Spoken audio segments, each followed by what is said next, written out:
नीतीश कुमार का हम लोग आलोचक रहे हैं, लेकिन मुख्यमंत्री जी ने जितने काम किए हैं उसमें से एक काम शराबबंदी की हम सराहना करते हैं। मैं कह रहा हूं कि ये बात तो कल तक हम लोग बोलते थे, लेकिन अब तो सत्ता पक्ष के लोग बोलने लगे हैं, इसलिए सरकार को इस मामले में समीक्षा करनी चाहिए। शराबबंदी बिहार के भीतर ऐसा मुद्दा है जो कभी भी बहस से बाहर नहीं रहता।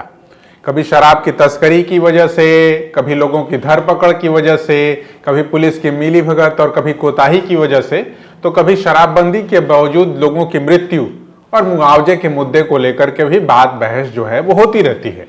लेकिन हालिया बहस जो शराबबंदी को लेकर के या शराबबंदी की समीक्षा को लेकर के जो छिड़ी है, वो इस दौरान जब सदन में मुख्यमंत्री की मौजूदगी में सत्ता पक्ष से ही जुड़े एक विधायक, राष्ट्रीय लोक मोर्चा के विधायक माधव आनंद ने जब शराबबंदी की समीक्षा की बात कह दी, तब से ही ये बहस जो है विधानसभा परिसर में, विधानसभा परिसर के बाहर, जहां तहां जो है छिड़ गई है।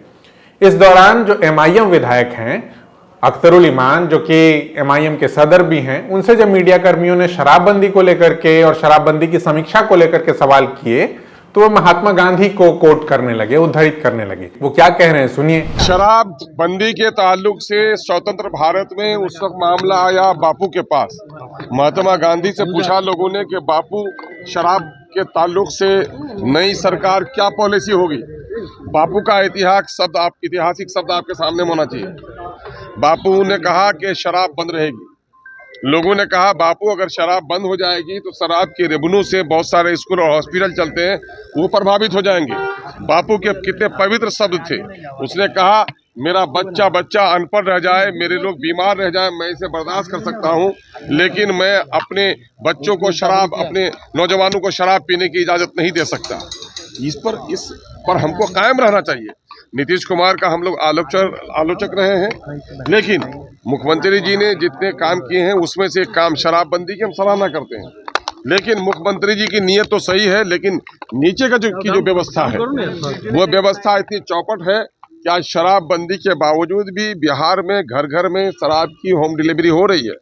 मैं कह रहा हूँ कि ये बात तो कल तक हम लोग बोलते थे, लेकिन अब तो सत्ता पक्ष के लोग बोलने लगे हैं, इसलिए सरकार को इस मामले में समीक्षा करनी चाहिए। इसके साथ ही साथ इस दौरान जो राज्यसभा चुनाव है, जो राज्यसभा चुनाव होने हैं, जो सीटें खाली हुई हैं, उसमें कौन जाएगा, नहीं जाएगा, कौन पार्टी, कौन दल किसको समर्थन करेगा या समर्थन मांग रहा है, इसको लेकर के तरह तरह की बातें जारी हैं।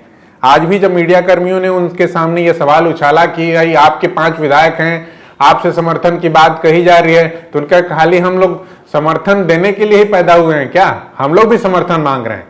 बैरिस्टर असदुद्दीन ओवैसी किस तरीके से तमाम मुद्दों पर अपनी बात रखते हैं, तो एमआईएम, हालांकि जो राष्ट्रीय जनता दल के वरिष्ठ नेता हैं भाई वीरेंद्र, वो एमआईएम को साथ लेकर के चलने की बात तो कह रहे हैं, लेकिन एमआईएम की ओर से जो बात आ रही है वो आप सभी तक पहुंचे।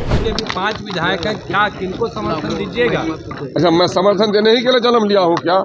मुझको कौन समर्थन करेगा, उनसे पूछो। और लोग तो है राज्यसभा में, मेरा कोई नहीं है, मेरा विधानसभा जाएगा। किनको समर्थन, किनसे मांग रहे हैं? एनडीए जो लोग, मैं जाहिर है, मैं उन लोगों का, जो लोग इस फिरकापरस्त सरकार के खिलाफ जो लोग लड़ना चाहते हैं, जो लोग दलितों के हित की रक्षा करना चाहते हैं, और इस वक्त बैरिस्टर असदुद्दीन ओवैसी जिस तरह से समाज के दबे कुचले पिछड़ों की बात उठा रहे हैं, देश के अंदर में कहीं भी सांप्रदायिकता का मामला हो, सबसे पहले प्रहरी के तौर पर खड़े होते हैं। उनके बाजू को मजबूत करना चाहिए और एमआईएम का साथ लोगों को देना चाहिए। TheFollowUp.in, like, share and subscribe. www.thefollowup.in